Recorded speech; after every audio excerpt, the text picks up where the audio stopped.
meritocracy, merit-based. Additionally, whereas with an advisor you negotiate some kind of retainer and so forth and so on, bond market specialists historically are paid on the value of the bonds they issue. So the role of a bond market specialist is to convince investors to come and buy government bonds. They are essentially appointed as government salesmen who perform on a commission basis. So based on their relationships with institutions, pension funds and so forth and so on, they call them up, convince them and say, hey, look, government is issuing so and so bonds, please, buy, they're very good, they pay well, so and so forth and so on. And then at the end of the day, based on how much money they brought in to buy bonds, they are paid a percentage of that. So, so that is what I try to explain in terms of, the role we play. All right. Now, you talked about meritocracy as a basis for the selection of your company. Now, I'd like to find out from you, prior to becoming Deputy Minister of Finance, the Black Star group of companies work within that domain in the financial sector in our country before? Yes, please, very much so. Can you be specific? Which period? Oh, since we incorporated in 2007 to date, Black Star Group, including brokerage, we've been involved in brokerage services, the selling, buying, and trading of bonds and securities, in investment banking, which is advisory, in corporate finance, which is raising funds for companies, in private equity, and also in asset management. The specific question is, did you trade in bonds for the government of Ghana prior to becoming Deputy Minister for Finance? No, we had never been appointed as a bond market specialist. But first and foremost, the bond market specialist is a new role that was developed in the last 2 or 3 years, based on advice from the World Bank and the IMF teams. Prior to that, there was what you call the book runners, which was set up in, I think it was during Mr. Setekwe's time, where you had book runners that raised bonds for government. The book runners, when we came in, there were 3 firms that were book runners. I believe it was Standard, Standard Bank, and one other, but they were always banks. Now, one of the observations the World Bank and the IMF made was that the banks were not motivated to go out and sell these bonds aggressively, because they also work for the investors, because these are investors, most of them foreign, that through them bring money into the country to participate and invest. And so on one hand, they are trying to please the investors by getting them a good deal in terms of pricing on the bonds government issues. On the other side, government is trying to issue its bonds at the cheapest price or the lowest interest rate possible. So they find themselves in a position where they may be conflicted. So they, and then also they do not involve in secondary market trading. So when they buy the bonds, they just hold them. Now, the way you develop your capital markets is the secondary market trading and the liquidity, because what that leads to is better price discovery. It creates a situation where, due to the buying and selling and demand and supply, the prices of your paper comes down, or it gets better. And that liquidity also gives investors the confidence to be able to buy your bonds, because they know that anytime they want to get out, there's somebody a broker who will buy the bonds off you, even if they have to hold on to it for a while, because they know that they will have a seller to sell it to at some later date. So they suggested, IMF World Bank suggested that, look, we should introduce independent brokers into the mix. So that it's not only banks that do this, perform this role, but also brokerage houses who are in the business of selling and buying bonds anyways and have the relationship with the investor base. And that will then help deepen the market, increase liquidity of these bonds, and create a marketplace for the selling and buying of the bonds, and reduce the need for most investors to buy and hold, where they just buy the paper and they sit on it till maturity, which does not help with the development of your capital markets. Last question. My last question, the follow-ups, yes. Honorable nominee, what has been your attitude towards the payment of judgment debts? I should be specific here. In 2003, a suit was initiated by former employees of the National Mobilization, the government agency which subsequently metamorphosed into the NADMO. They instituted the suit after they had been laid off, and this suit dragged and dragged until some 3 years ago when the courts finally spoke. The matter was brought to finality, and so there is a judgment debt against the Republic of Ghana. The judgment creditors originally numbered about 202,853 Ghanaian citizens. Several of them have since died, but it appears the state, and you have been Deputy Finance Minister, is reluctant to settle its indebtedness to these poor citizens of our country. So what has been your attitude generally towards the payment of judgment debts? Honorable Member, I think this question should not be asked of him. Let us know how to exact their judgment debts, if they have. So let's leave the legal part to the lawyers. His attitude does not matter. You know how to take your money if you have a judgment. Speaker, he pays and you take, but you know the processes for taking your money, the legal processes. So you what?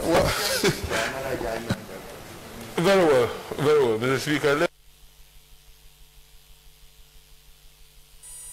So, Honorable Nominee, what is your general attitude towards judgment debts, payment of same by the state?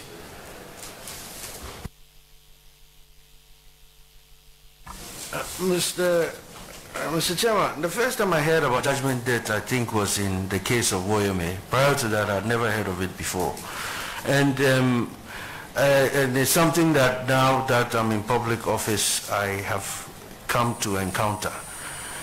And I think us in the role in the ministry, we act on instruction. So when, you know, the Attorney General's office and all the various cases have been gone through the courts and judgment has been awarded, then we are informed and instructed to pay. In the particular case you're talking about, I have no idea about it. It hasn't come across my desk. I don't know about it. So I don't know exactly what the situation is there. But when it comes to us and we are asked to pay, we go ahead and pay.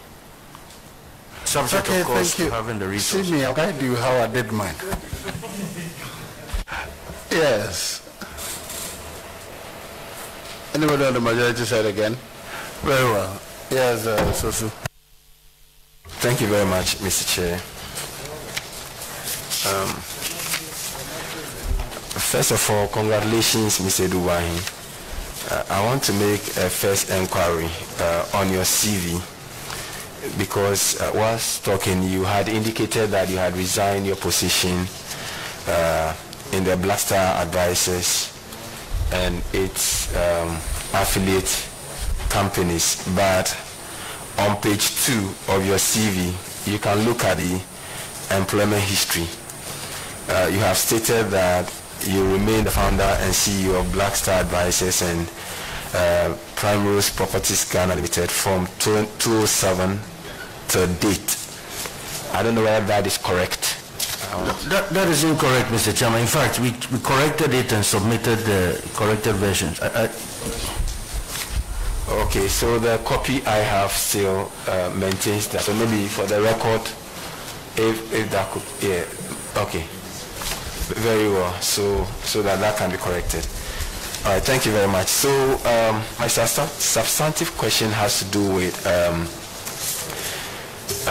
your various responses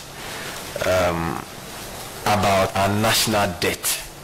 I think in some recent interviews you've made some comments about national debt, and I want to take your view on that. Okay, the corrected version. Very well, thank you. Okay, thank you.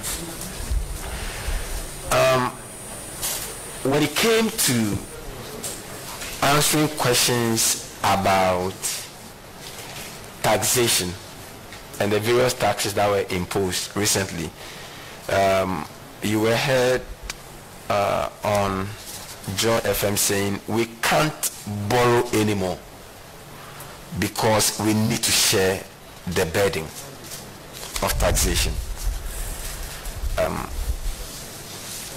And then again on 14th March 2021, on my Joe Online, you said the 2021 budget is anchored on debt sustainability.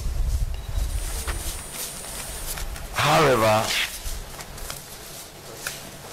you were again reported on the 27th May 2021 saying that Ghana to issue 1 billion sustainable bonds but will shoot up debt stock. So which school do you really belong to? Where are we? But this year, are we increasing our debt, and is it sustainable in the manner in which it's increasing? Thank you, Mr. Chairman. Mr. Chairman, I don't believe, first, just a point of clarification. I don't believe I said on that Joy interview that we cannot borrow anymore. And if I did, then it was taken out of context. Very well. That was what was reported, so. Yeah. Essentially, Mr. Chairman, Ghana is runs a deficit economy, and this is not unusual. I think in the 21st century there are a host of countries that run deficit economies. What that means essentially is that our expenditures exceed our revenues. So every year we have to borrow to bridge that gap. So there's no way I would have made a statement that we can't borrow anymore, because there certainly will be some borrowing done. The question is how much and at what cost. Prior to 2020, we were on a debt declining path. And you are on a debt declining path because your primary balance is positive. Now, your primary balance is essentially the difference between your revenue and expenditures less your interest expense. Meaning that if you have a positive primary balance, that means you're not borrowing to pay interest. And so your debt to levels to GDP starts declines. And so prior to 2020, we had managed to stay on track and delivered positive growth in excess of 6-7% and a positive primary balance, which has put us on a debt declining path. This was disrupted by COVID, which forced us to borrow in excess of what we had budgeted to do in 2020, but at the same time also reduced sharply the growth, which meant that GDP itself, nominal GDP itself, as the denominator in that equation also shrank. So you had a ballooning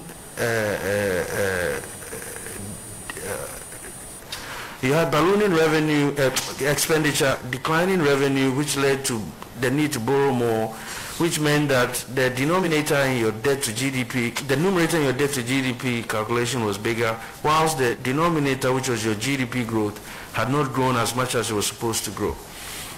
In fact, we did some calculations, and if we had done the 6% plus GDP growth that we had targeted for 2020 and kept the deficit at 4.8, which was what we had targeted, our debt to GDP by the end of 2020 would have been closer to 60%. Unfortunately for us, because of COVID, we ended up with a debt to GDP of about 76%.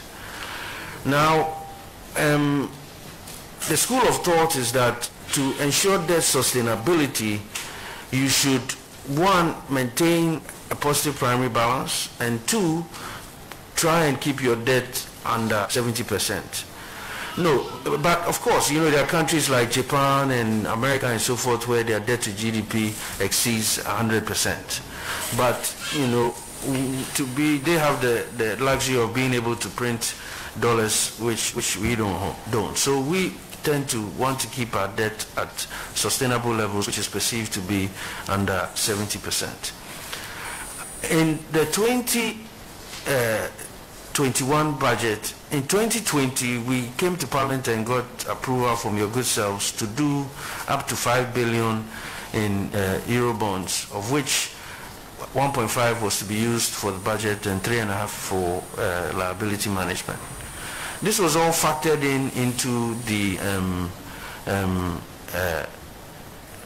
budget and the expenditures and revenues for the 2021 year. The sustainable bond that we are in the process of issuing is actually part of that 5 billion we got approval for. And the intention is that quite a bit of that amount to be used to refinance projects that we've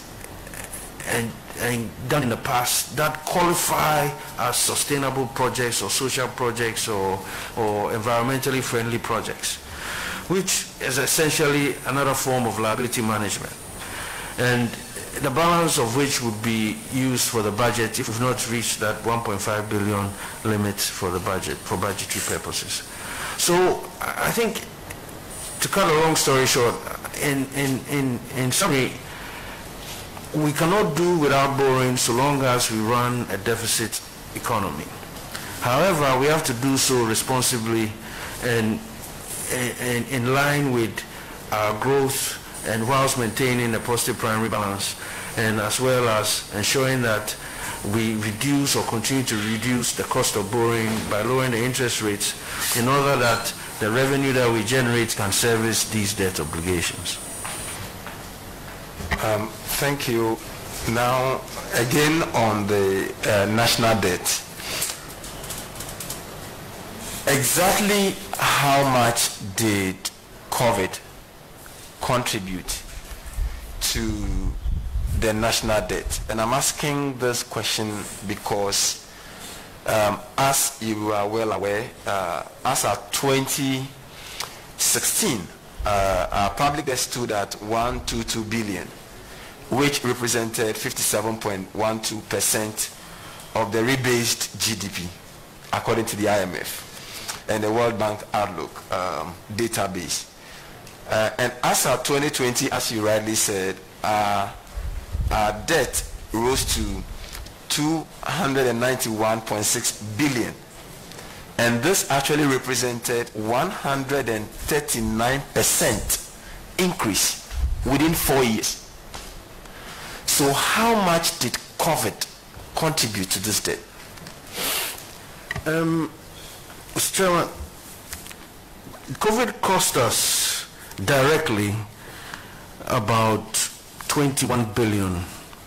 Of that amount, about 18 billion. Hello, 21 billion what? Cities, my apologies, Mr. Chairman. Of that amount, about 18 billion was funded or financed through borrowing.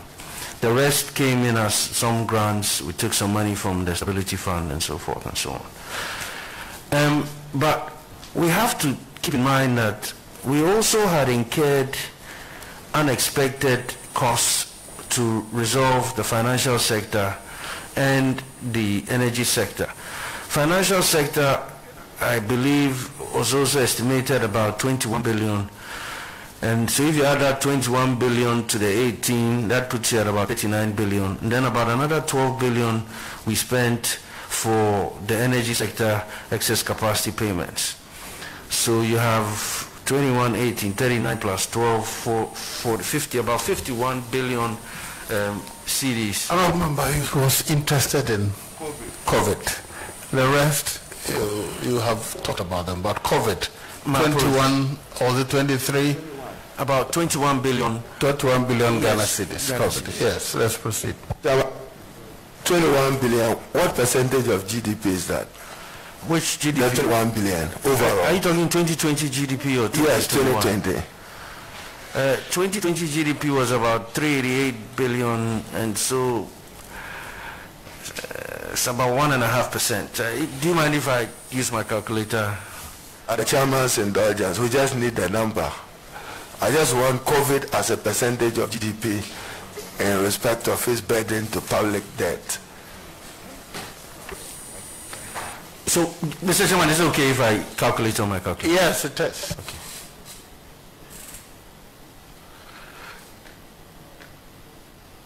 It's about 13%, Mr. Chairman. 13.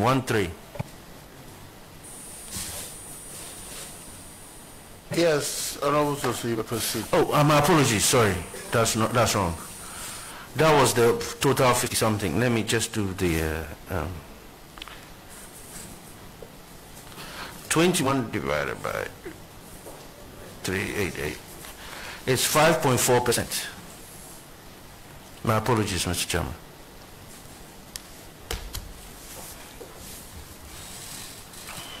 Yes, Thank you very much, Mr. Chair.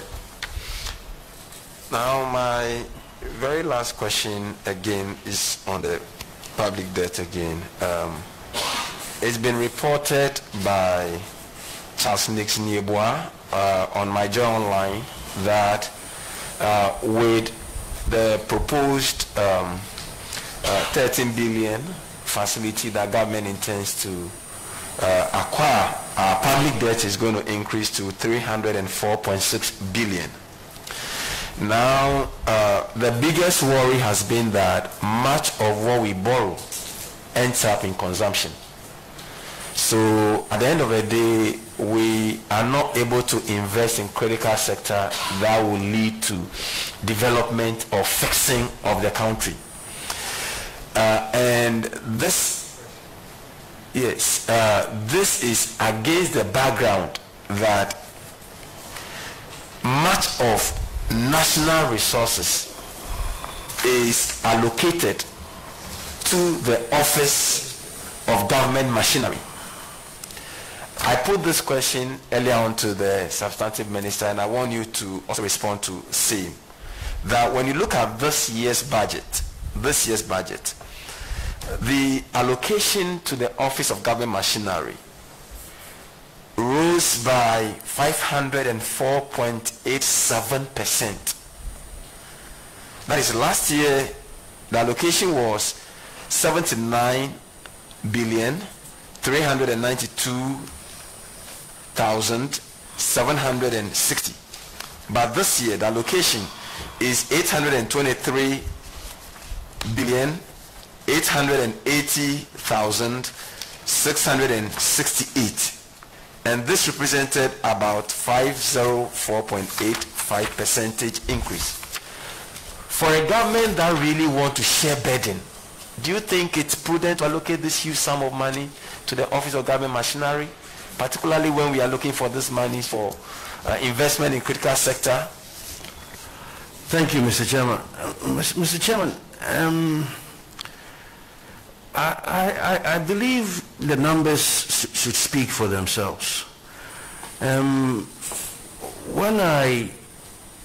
When I'm trying to ascertain the impact of your borrowing and your expenditure, what I look at is the GDP growth, because that is what determines if you've been investing in the productive sectors of the economy, because that is what generates your GDP growth. And between 2017 and 2019, we have a GDP growth, I think, of excess of 7%. So clearly, we must be doing something right to be able to generate that type of growth in terms of where the monies are going. Now, with regard specifically to the Office of Government Machinery and what they're investing in, and why we're allocating so many funds to them, and that may not be worse, rather than to the productive sectors of the economy. If you look at the breakdown under government of machinery, you realize that we actually do have within there quite a few entities that are involved in the productive sectors of the economy or in infrastructure or capital expenditure. And Mr. Chairman, if you may permit me, this include your microfinance and small loan center, your Nations Builders Corps, your National Identification Authority, your Zongo Development Fund, and last but not the least, your Special Development Initiatives, which was responsible for a lot of the infrastructure that was built across the regions and districts and communities across the country.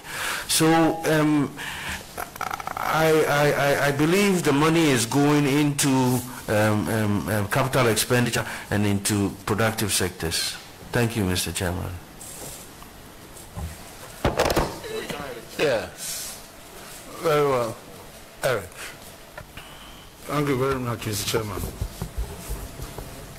Honorable nominee, in your answer to an earlier question posed by the Honorable Minority Leader, the question was whether your firm, Blaster Brokerage Limited, is engaged as a transaction advisor to the Ministry of Finance. And you said no. Is that correct? Yes. No. The question was asked was, have we ever done business with the Ministry of Finance? Okay. So the question was different from what I posed? Yes. It's different? Okay. Is that firm a transaction advisor to the Ministry of Finance? Your firm? Blackstar was selected as one of the advisors for the International Capital Markets Program, which include the issuance of the Eurobond. In total, I think there were over 10 firms that were selected. But for the Eurobond issuance, even though they were shortlisted as one of the transaction advisors, they did not participate in the Eurobond issuance, and so therefore did not have any engagement or sign any engagement letter or were paid any fees or did any business with government. The Bank of Ghana issued a notice to the general public, number BOG/FMD/2021/34, and they stated that the Ministry of Finance, for the records, the letter was signed on the 12th of May 2021, and according to the notice, the Ministry of Finance invited banks and non-banks to apply to be primary dealers and bond market specialists. Your firm applied and has been selected. So as you speak, your firm is one of the investment advisors to the Ministry of Finance. Is that not correct? Yeah, Mr. Chairman, that was what the whole discussion we're having. And the question was in relation to, prior to this, had we ever done business with government? That's when I said no. And this whole issue was what Adongo was referring to, which is what you said, which is the bond market specialist. So that was what we were discussing, and we're discussing whether there was a conflict of interest in the situation. So are you implying that your company has not been functioning in this capacity with the ministry until this notice? Exactly. This was the first time. Okay. Could just address Adongo well, the honorable member for Bolga, or my apologies, Mr. just Chairman. Adongo walking like that is not good. I'm sorry. Honorable member for Bolga. I apologize. Now, because you referred to the honorable member for Bolga Tanga, I also want to refer to some of the statements that he has made in respect to this particular issue. He expressed some fear that based on this, now you're moving into the Ministry of Finance. As a minister, and as a Minister of Finance, you know, you sit on the board of Bank of Ghana. Is that not correct? I don't know if I'll be reappointed, but it's possible. Okay. So based on that, your company has been selected to serve as investment advisor to the ministry. And you are also going to the ministry as the minister. He has explained that his company is not an advisor. So let's not go back there. Mr. Chairman, because you left, I think there's a new development here. The company is an advisor to the ministry. That is a fact. It's a bond market specialist. Mr. Chairman, I have the notice here, and the notice is very specific. From Bank of Ghana, it's notice to the public. Let me show it to Mr. Speaker. I've read it.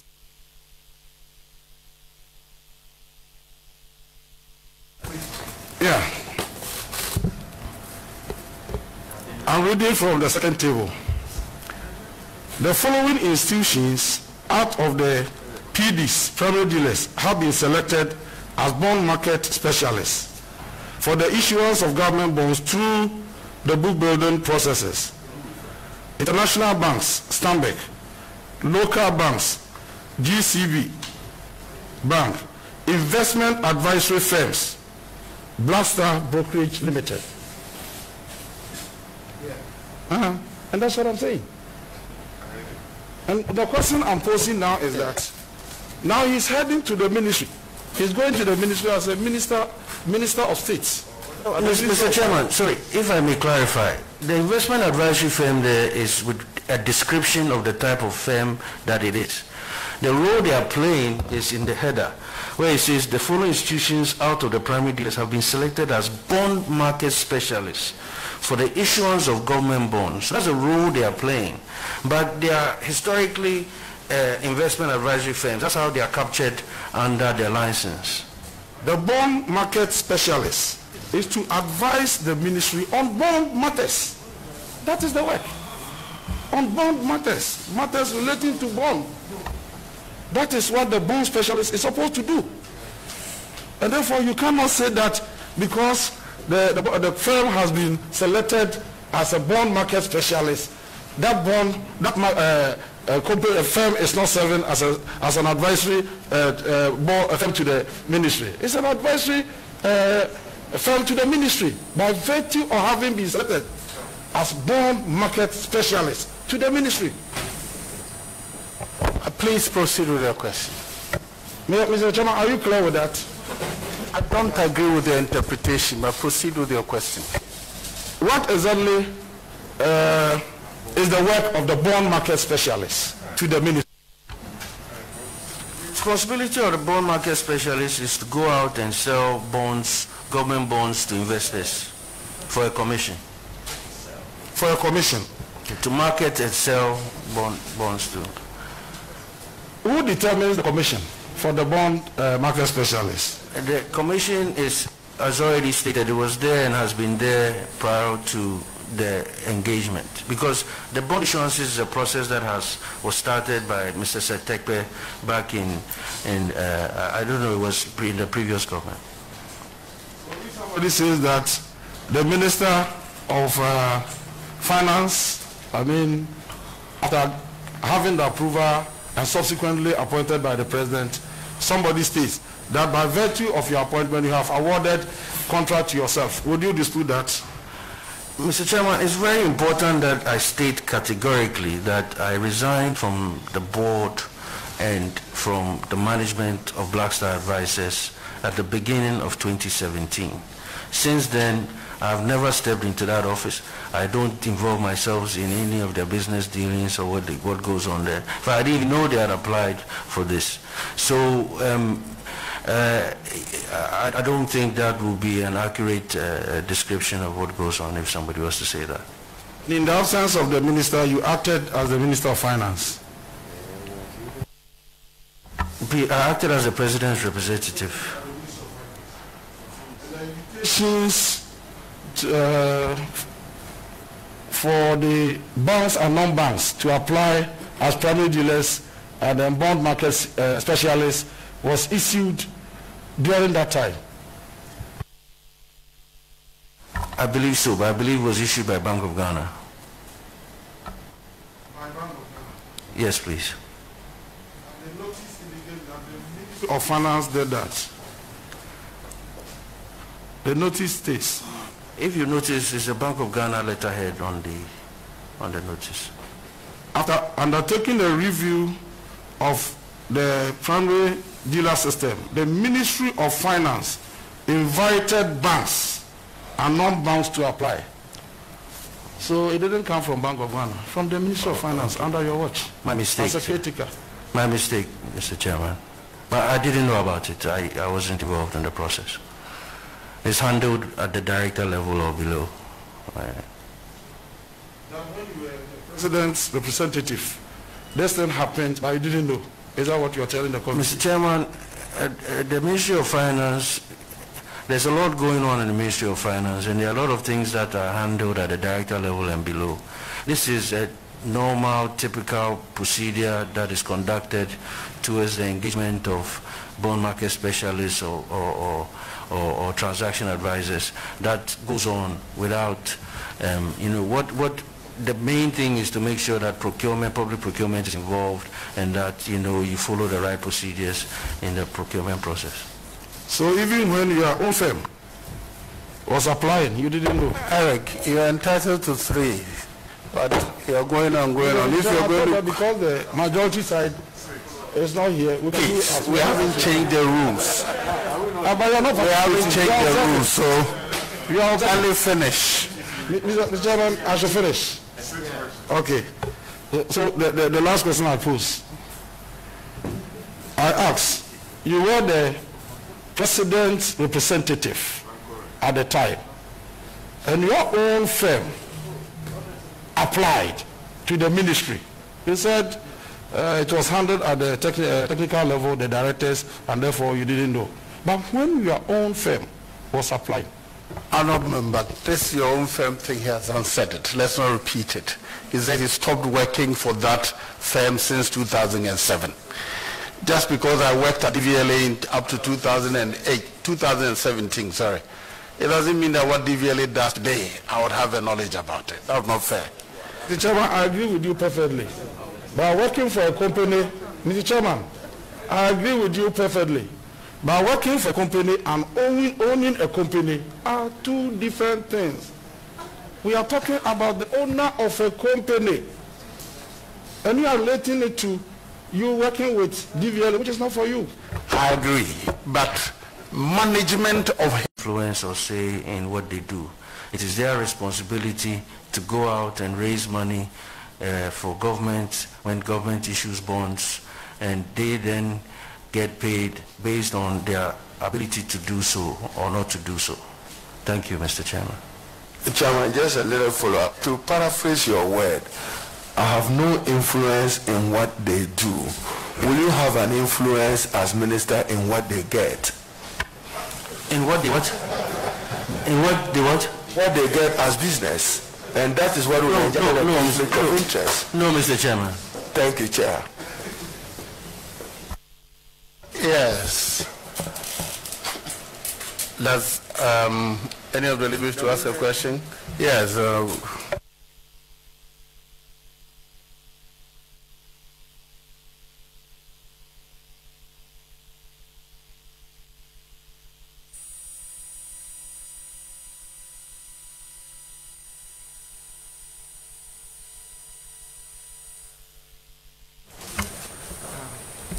Thank you very much, Mr. Chairman. Good morning, Mr. Nominee. It's already afternoon. Yeah, good afternoon, Mr. Nominee. Good afternoon, Chair. And Mr. Nominee, my first question has to do with our international reserves. I think my colleague across from the table asked a question about that. Pandemic so well that people do not realize how devastating it was and what the potential ramifications could have been. This led to quite a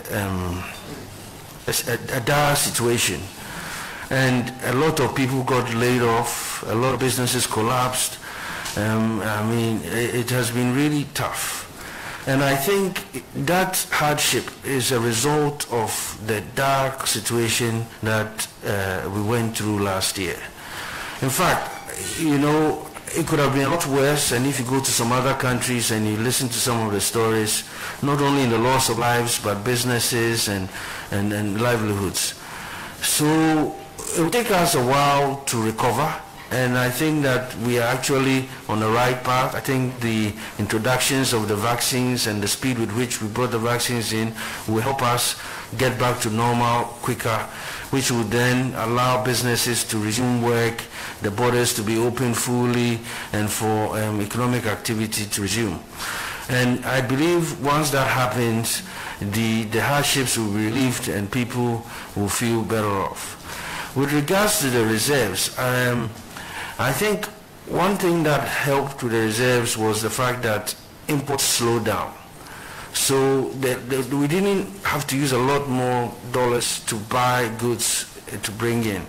And it also reflected in the currency being more stable, which was helpful. But that does not really translate into better living conditions, especially given the devastating effect of the pandemic. Thank you. Thank you, Mr. Chairman. Mr. Nominee, during the budget presentation to this House earlier this year, we saw the introduction of new taxes. And one of those was the COVID tax. You are the Ministry of Finance, Deputy Minister. Could the Ministry of Finance have conceived some other ways of raising revenue for government instead of introducing new taxes to further burden the already Ghanaian who is constrained, as you just conceded, that we are in difficult times. Times are hard for everybody. And then we get bogged down with a lot more taxes. How are we supposed to survive in this country? Are you able to give an indication whether we were really widening the tax net, or we just deepening it further? Which one are we at? Which one are we doing, please? Thank you. Thank you, Mr. Chairman. Mr. Chairman,